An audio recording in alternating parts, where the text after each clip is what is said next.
It's a video for you younger guys, you guys who are under the age of 35, and that's where the cutoff in terms of when I say younger men or older men, the cutoff is right at age 35. When you cross over to age 35, various things change with your psychology. Certainly things start changing with your body. And so the priorities tend to shift a little bit for men who are over the age of 35 versus men who are in their 20s or early 30s. So you guys who are younger, I talk about this stuff in one of my online courses. There are 3 phases to life as an alpha male 2.0. The first phase is the breakout phase. The second phase is the empire building phase. And the third phase is the actualization phase. So very briefly, just a quick summary. The breakout phase is when you break out, you break away from your authority figures. That would be parents or equivalent family if you live with like your grandparents or something like that. Girlfriends and bosses at work. Those are the 3 authority figures likely in your life. The breakout phase is when you break away from those influences so they don't have control over you. If you live with your parents, you move out. If you have a girlfriend, you break up with her or convert it to a non-monogamous relationship so you can be a free man. If you have a boss, you quit your job because you started your Alpha 2.0 business and now you don't need a boss. So now you can become truly free. That's the phase you want to focus on in your 20s and early 30s. Your empire building phase is once you've broken out, now you can design your empire, you can design your perfect lifestyle, or perfect within reason. You can design how much money you want to make, how you want to make it, what kind of woman life you want in your life, the relationship structures you want, all that good stuff. But you can't do that until you break away from your authority figures first. So your job as a younger guy is to do exactly that. Your objective when you're a younger guy is to sit down and make a battle plan for how do you break away from the people that have undue influence over your life. And those are the 3 categories for most of you younger guys.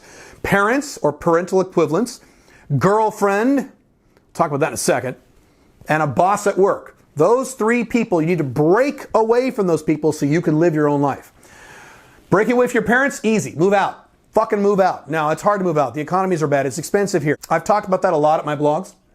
And so I'm not saying it's easy.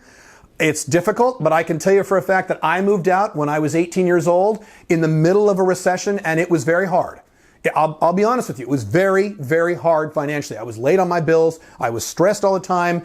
It was a pain in the ass that first year when I moved out of my parents' house. I moved out into my own apartment by myself with no roommates because I had to be free. I had to be out of my parents' house. And I had decently good parents. Some of you guys have parents that are not decently good. You really need to fucking move out.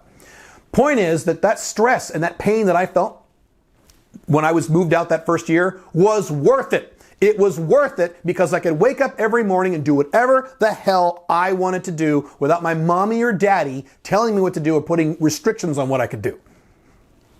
Well worth it. Trust me, it's worth it. I would rather you move out. If you live in a really expensive region, fucking move. Okay, I'll have the videos on that, but all right, let's say you don't. If you live in a really expensive region and you don't make a lot of money, I would rather you move out of your parents' house, go live in a shitty rat hole studio apartment in the worst part of town while living with a roommate or 2. I would rather you do that than live with your fucking parents, because at least in this scenario, you have some freedom. You have flexibility, and now you can build your empire. Okay? That's the first one. Girlfriend, second one. I've talked about this before. I'm going to say it again. A lot of people hate when I say this, but I'm right. No girlfriend before you are 30. No girlfriends. That includes OLTRs, open long-term relationships where you have a serious relationship, but it's open. I'm including that in there too. Any kind of girlfriend. You can date. You can date a woman who you really like. You can have a high-end MLTR. You can have multiple MLTRs. That's fine. FBs, certainly. No girlfriend until you are 30, because having a girlfriend in your 20s will limit you in ways where you will pay the price for that for the rest of your life. The next 2 phases of life, the empire building phase and the actualization phase, will be damaged by you having a goddamn girlfriend when you're in your 20s. Once you're over 30, you got your shit together, you got a little maturity, you've been around the block sexually, you're making a little more money, then fine. If you want a girlfriend at that time, go ahead. Even then, I would wait. The longer, the better, but 30 is fine. That's the cutoff. You cannot be free 100% in life if you have a traditional monogamous girlfriend. Even if you have an OLTR girlfriend or OLTR wife, like I've got, there's a little limit on some of the things you can do, right? Now, again, I'm almost 50. I'm not a young man, okay? I've went through all these phases already. Make sense? Last one is boss. That's easy. Start your Alpha 2.0 business. Start it on the side. 15 hours a week. I have all kinds of resources for you for this. Start your own location independent, high income, high margin, low work business, and get that to the point where you're making at least 40% of your job, so then you can quit your goddamn job, put that time, that 40 hours a week, into your business and grow your business to at least $75,000 a year, which is the Alpha 2.0 minimum equipment income for long-term happiness, okay? That's what you need to focus on. You young guys, get on it.